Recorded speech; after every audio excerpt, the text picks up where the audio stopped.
तो नदियों की या कहें कि सदा निरंतर नदियों की जो एक तरह की उज्जवल परंपरा है, समृद्ध परंपरा है, उसका अनन्य संबंध महादेव से जाके मिलता है। लगभग जितनी भी नदियाँ भारतवर्ष में प्रवाहित हैं और भारत के नागरिकों को जीवन दे रही हैं, समृद्धि दे रही हैं, वो सब महादेव की देन भी के रूप में देखी जाती हैं। अब गोदावरी के साथ भी महादेव का एक जटिल और दिलचस्प रिश्ता है। गोदावरी बनके गंगा गोदावरी, गंगा गोदावरी, गंगा गोदावरी, गंगा गोदावरी,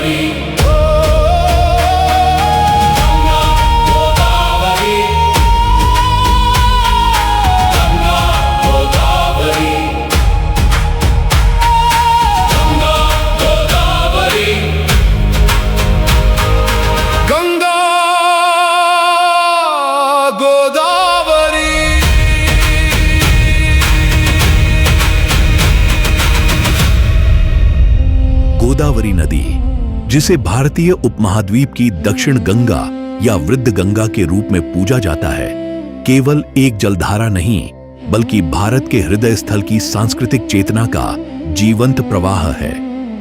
नासिक के त्र्यंबकेश्वर की पहाड़ियों से उद्गमित होने वाली यह नदी अपनी 1465 किलोमीटर की यात्रा में महाराष्ट्र, तेलंगाना और आंध्र प्रदेश के विशाल भूभाग को न केवल सिंचित करती है बल्कि उसे ऐतिहासिक और आध्यात्मिक गौरव से भी समृद्ध करती है। नासिक के सुप्रसिद्ध धार्मिक विवरणों से आगे बढ़ते हुए गोदावरी का मार्ग भारतीय सभ्यता के उन पन्नों को खोलता है जहां सातवाहन साम्राज्य का वैभव, सिख गुरुओं का बलिदान, मध्यकालीन संतों की सुधारवादी दृष्टि और दक्षिण भारत की साहित्यिक चेतना का संगम होता है। तो गंगा जो है वो गोदावरी के रूप में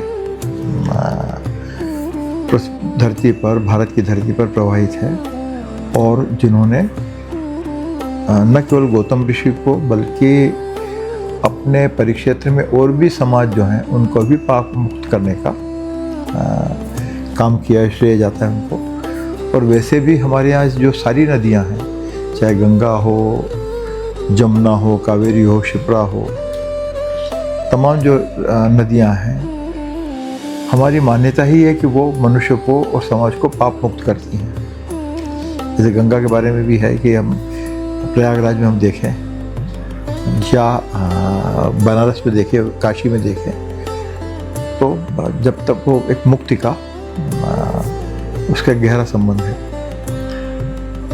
तो गौतम ऋषि ने और ख़ास करके नासिक में जहाँ पर ज्योतिर्लिंग भी त्र्यंबकेश्वर में विराजमान है, तो जहाँ जहाँ प्रमुख नदियों का जो स्वरूप है, गंगा के नाम बदल बदल कर वहाँ वहाँ महादेव ज्योतिर्लिंग के रूप में विराजित है। तो इस रिश्ते को भी हमको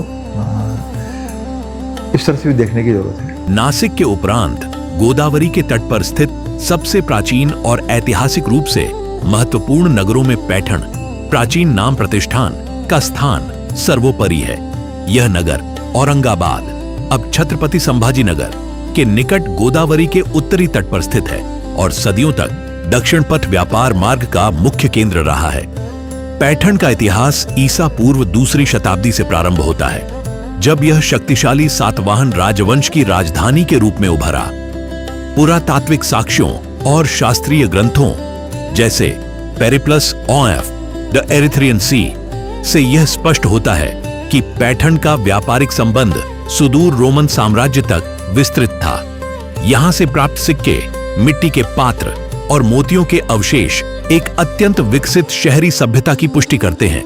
सातवाहन शासकों ने गोदावरी के इस क्षेत्र को न केवल एक प्रशासनिक केंद्र बनाया, बल्कि इसे कला और बौद्ध धर्म के प्रचार प्रसार का भी आधार प्रदान किया। पुंडलिक का प्राचीन स्थल और यहाँ स्थित रॉक कट गुफाएं और स्तूप उस युग की धार्मिक सहिष्णुता और वास्तुकला कौशल के प्रत्यक्ष प्रमाण हैं। मध्यकाल में पैठण की पहचान संतों की नगरी, संत नगरी के रूप में सुदृढ़ हुई। यहां 16वीं शताब्दी के महान संत कवि एकनाथ महाराज का निवास और समाधि स्थल है। संत एकनाथ को महाराष्ट्र के भक्ति आंदोलन का स्तंभ माना जाता है, जिन्होंने ज्ञानेश्वर और नामदेव की परंपरा को आगे बढ़ाते हुए समाज में व्याप्त कुरीतियों पर प्रहार किया। संत एकनाथ का जीवन गोदावरी के साथ गहराई से जुड़ा हुआ था। लोक कथाओं के अनुसार वे शांति ब्रह्म के रूप में जाने जाते थे, क्योंकि उन्होंने कभी क्रोध नहीं किया। एक प्रसिद्ध घटना के अनुसार जब वे गोदावरी में स्नान करके बाहर निकलते तो एक व्यक्ति उन पर थूक देता था। संत एकनाथ बिना विचलित हुए पुनः नदी में स्नान करते। यह प्रक्रिया 108 बार दोहराई गई। अंततः वह व्यक्ति उनके धैर्य को देख उनके चरणों में गिर गया। उनकी प्रमुख रचना एकनाथी भागवत और भावार्थ रामायण ने मराठी साहित्य को एक नई दिशा प्रदान की। उन्होंने संस्कृत के एकाधिकार को चुनौती देते हुए कहा था कि यदि संस्कृत ईश्वर की भाषा है तो क्या प्राकृत मराठी चोरों की भाषा है।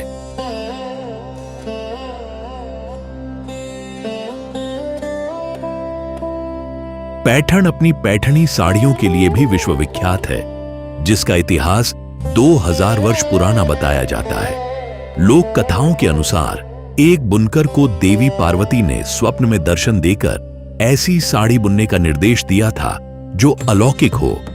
शुद्ध रेशम और सोने की जरी से निर्मित ये साड़ियां आज भी गोदावरी क्षेत्र की समृद्ध शिल्प कला का प्रतीक है।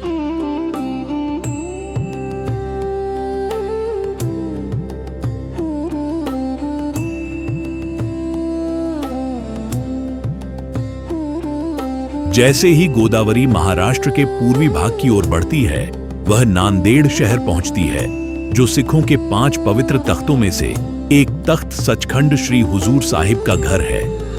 नांदेड़ का महत्व सिख इतिहास में अद्वितीय है। 1708 में सिख धर्म के 10वें गुरु गोबिंद सिंह जी ने यहां अपना अंतिम समय बिताया था। यहीं पर उन्होंने ऐतिहासिक घोषणा की थी कि उनके बाद कोई जीवित गुरु नहीं होगा और गुरु ग्रंथ साहिब ही सिखों के शाश्वत मार्गदर्शक होंगे। गुरुद्वारा परिसर का निर्माण 19वीं शताब्दी में महाराजा रंजीत सिंह द्वारा करवाया गया था। अंगीठा साहिब वह स्थान है जहां गुरुजी का अंतिम संस्कार किया गया था और जहां उनके शस्त्र आज भी सुरक्षित रखे गए हैं। गोदावरी का तट यहां एक शांत और आध्यात्मिक पृष्ठभूमि प्रदान करता है, जहां गुरुद्वारा, नगीना घाट साहिब जैसे स्थल गुरु जी के जीवन की विभिन्न घटनाओं को याद दिलाते हैं। नांदेड़ में गोदावरी के किनारे ही बाबा बंदा सिंह बहादुर का आश्रम था, जहां से उनकी वीरता की यात्रा प्रारंभ हुई थी। महाराष्ट्र की सीमा पार कर गोदावरी जब तेलंगाना के निर्मल जिले में प्रवेश करती है तो वह बसर नामक छोटे से कस्बे को अपनी लहरों से स्पर्श करती है। बसर का श्री ज्ञान सरस्वती मंदिर भारत के उन अत्यंत दुर्लभ मंदिरों में से एक है जो विद्या की देवी सरस्वती को समर्पित है। पौराणिक मान्यताओं के अनुसार कुरुक्षेत्र युद्ध के उपरांत शांति की खोज में महर्षि वेदव्यास अपने शिष्यों और आर्षि विश्वामित्र के साथ दंडकारण्य के इस शांत क्षेत्र में आए थे। गोदावरी के शांत तट से प्रभावित होकर उन्होंने यहां अपना आश्रम बनाया। वे प्रतिदिन नदी की रेत से 3 प्रतिमाएं सरस्वती, लक्ष्मी और काली बनाते थे और उनकी पूजा करते थे। उनकी भक्ति से प्रसन्न होकर देवी ने उन प्रतिमाओं को जीवंत कर दिया। इसी कारण इस स्थान का नाम व्यासपुरी पड़ा, जो कालांतर में व्यासरा और अंततः बसर हो गया।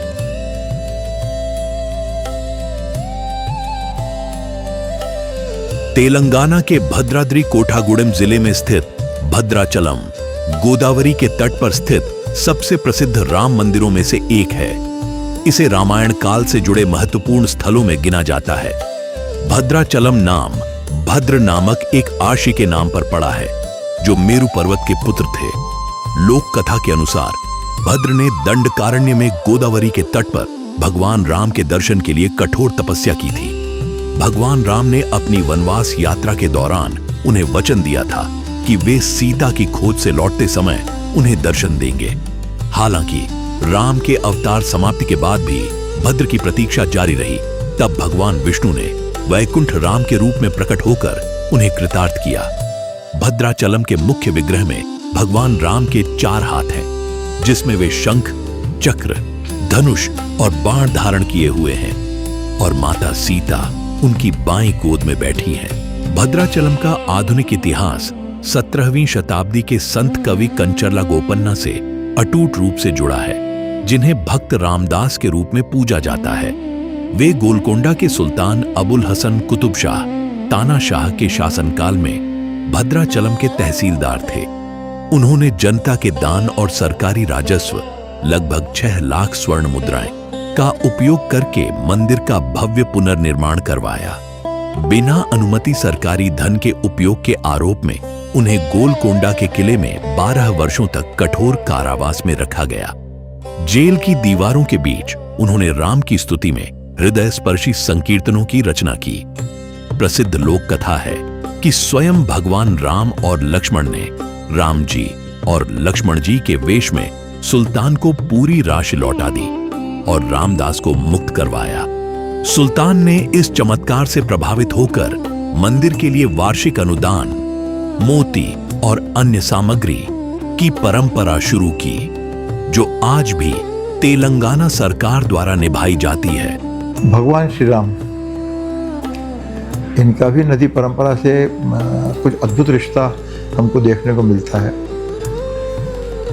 बहाना तो उनको वनवास का है और फिर सीताहरण हो गया, जिसे जिन्हें माँ सीता को रावण से मुक्त कराना है। लेकिन उनका जो वनपथ गमन है, वो जो यात्रा है भारतवर्ष की पूरी, उसमें उन्होंने जो विशेष करके मतलब से न केवल जनजातीय समाज बल्कि जो पिछड़े और एक तरह से हाशिए पर जो खड़े हुए हमारा समाज के लोग हैं, उन सबको कैसे अपग्रेड करें, अपलिफ्ट करें, उनको एक तरह से विकास के पथ पर सम्मिलित करें। इसी के साथ साथ एक बड़ा भगवान श्री राम का जो योगदान जो हमें नज़र आता है, वो है नदियों को भी एक तरह से संरक्षित करने, सुरक्षित करने में। तो गोदावरी के साथ भगवान श्री राम का भी ये रिश्ता है। और भी नदियों के साथ है, मंदाकिनी के साथ भी है, शिप्रा भी आते हैं, वो गंगा के साथ कह रही, सरयू के साथ है ही। तो बल्कि ये भी हमको ध्यान रखना चाहिए कि जो हमारे जो देवी चरित्र हैं, जो गौरव चरित्र हैं, चाहे महादेव हों, चाहे नारायण हों, चाहे ब्रह्मा हों, चाहे श्री राम हों, चाहे श्री कृष्ण हों, सब ने नदियों के, समुद्र के, सागर के उद्धार और संरक्षण का बड़ा काम किया है। तो हमको इस जो एक तरह सामाजिक ज़रूरत में पानी जो है जीवन का अनिवार्य पक्ष है, अनिवार्य अंग है, तो किस तरह से हमारे जो देवी चरित्र हैं उन्होंने कैसे नदियों का संरक्षण किया, सागर का संरक्षण किया, जलाशयों का संरक्षण किया, इसको भी हमको ध्यान रखने की कोशिश है। गौतम ऋषि के तप से, शिव के आशीर्वाद से, गंगा आई धरती पर गोदावरी बनके। गंगा गोदावरी, गंगा गोदावरी, गंगा गोदावरी, गंगा गोदावरी,